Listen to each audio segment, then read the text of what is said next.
Congratulation అక్క. ఇక wonder book of రికార్డులోకి justice Amarnath Goud, Tripura high court judge justice Amarnath Goud అత్యధిక కేసులో పరిష్కరించి వండర్ బుక్ ఆఫ్ ఇంటర్నేషనల్ రికార్డులోకి ఎక్కారు. ఆయన 2017 నుంచి ఇప్పటి వరకు 91,157 కేసులు పరిష్కరించారు. చాలా గ్రేట్ అసలు నిజంగా కూడా. ఇక్కడ త్రిపుర హైకోర్టు జడ్జి అమర్నాథ్ గౌడ్ గారు నిజంగా గొప్ప విషయం ఇది. ఎందుకంటే ప్రపంచంలోనే ఇన్ని కేసులు ఇంత టైంలో, ఈ తక్కువ టైంలో పరిష్కరించిన వాళ్ళు లేరంట. 91,000 కేసులు, 91,157 కేసులు పరిష్కరించిండ్రు అని చెప్పేసి చెప్తా ఉన్నారు. ఒక గొప్ప విషయం ఇది.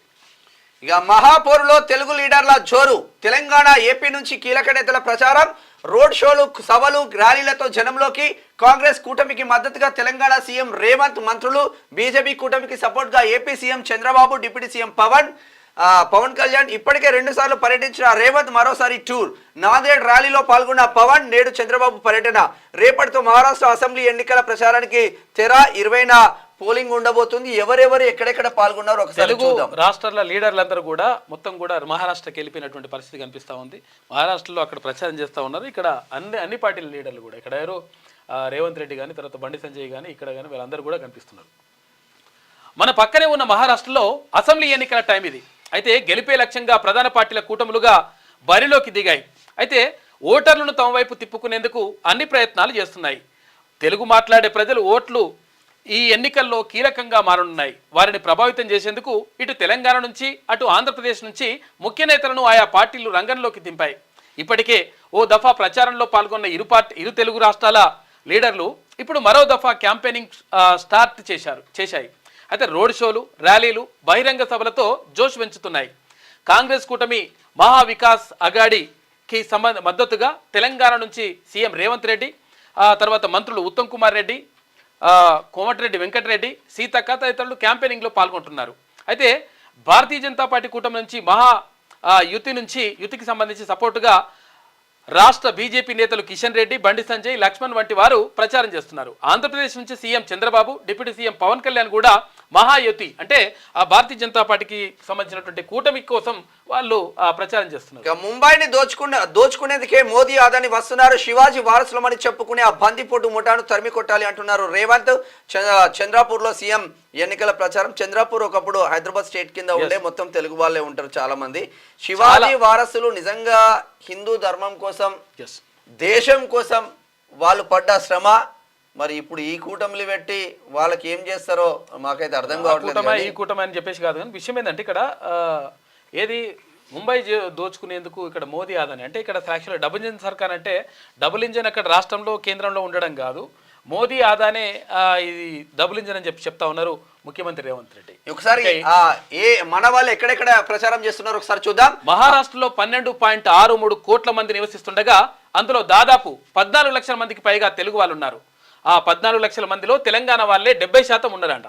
అయితే తెలంగాణకు మహారాష్ట్రకు బార్డర్ ఉండడంతో చాలా మంది ఆదిలాబాద్, నిజామాబాద్, కరీంనగర్ ఏరియాల నుంచి అక్కడికి వలస వెళ్లారు. సోలాపూర్, భీవండి, నాందేడ్, పూణే, ముంబై ఏరియాల్లో తెలంగాణ వాళ్ళు సెటిల్ అయ్యారు. అక్కడ వస్త్ర పరిశ్రమల్లో ఎక్కువగా మన వాళ్ళే కనిపిస్తారు. వీరి ఓట్లు మహారాష్ట్ర ఎన్నికల్లో గెలుపోటములను ప్రభావితం చేయనున్నాయి. అందుకే ఇటు కాంగ్రెస్ కూటమి, అటు భారతీయ జనతా పార్టీ కూటమి తెలంగాణ నేతలను స్టార్ క్యాంపెయినర్లుగా నియమించుకుంది. నిన్న చాలా వరకు ఏమైందంటే అక్కడ ఏంటంటే యాక్చువల్గా 12,63 లక్షల మంది ఓటర్లు ఉంటే 14 లక్షల మంది తెలుగు వాళ్ళు ఉన్నారు. అలా 70% మంది మన తెలంగాణ నుంచే ఉన్నారు. నిన్న ఎమ్మెల్సీ తీన్మార్ మల్లన్న కూడా నాందేడ్లోని బోరావలి నాందేడ్ ప్రాంతంకి వెళ్ళి నియోజకవర్గాలలో నిన్న ప్రచారం చేసి ఉండు. అక్కడ మొత్తం అంటే కింది కొంచెం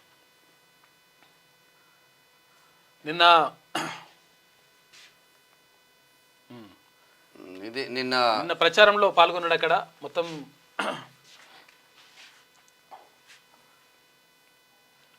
నిన్న మహారాష్ట్ర ఎన్నికల ప్రచారంకి సంబంధించింది ఇది. నిన్న నైట్ మొత్తం అంతా కూడా అక్కడ సభలలో పాల్గొని అక్కడ మాట్లాడేసి చేసిండు. అటు ముఖ్యమంత్రి రేవంత్ రెడ్డి కూడా ఈ అంటే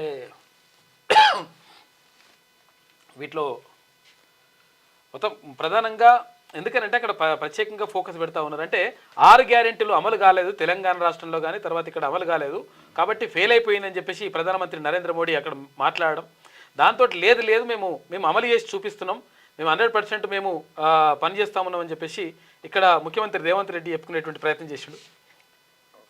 ఏమైంది ఇక్కడ ఉంది కదా, ఇదే కదా. ఒక నిమిషం మళ్ళీ నా స్పీచ్ అన్నట్టు ఒక నిమిషం. ఏది ఓకే కాదు అది చేయలేదా? ఓకే, అయితే దానికి సంబంధించి అట్లున్నది.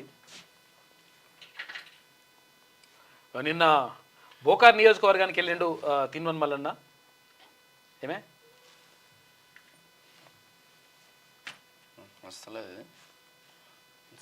ఏమైందో బోకార్ నియోజకవర్గంకి వెళ్ళిండు, అక్కడ ప్రచారంలో పాల్గొన్నాడు. తర్వాత రేవంత్ రెడ్డి కూడా నెట్ ప్రాబ్లం ఉందా? రేవంత్ రెడ్డి కూడా ముఖ్యమంత్రి కూడా అక్కడ మహారాష్ట్రలో ప్రచారంలో పాల్గొన్నాడు. మీరు తెలుగులో అనర్గళంగా రాయగలరా? స్పష్టంగా మాట్లాడగలరా? మాటలకు తగ్గట్టు అభినయించగలరా? అయితే ఇంకెందుకు ఆలస్యం, క్యూ న్యూస్ మీకు ఒక మంచి అవకాశాన్ని ఇస్తుంది.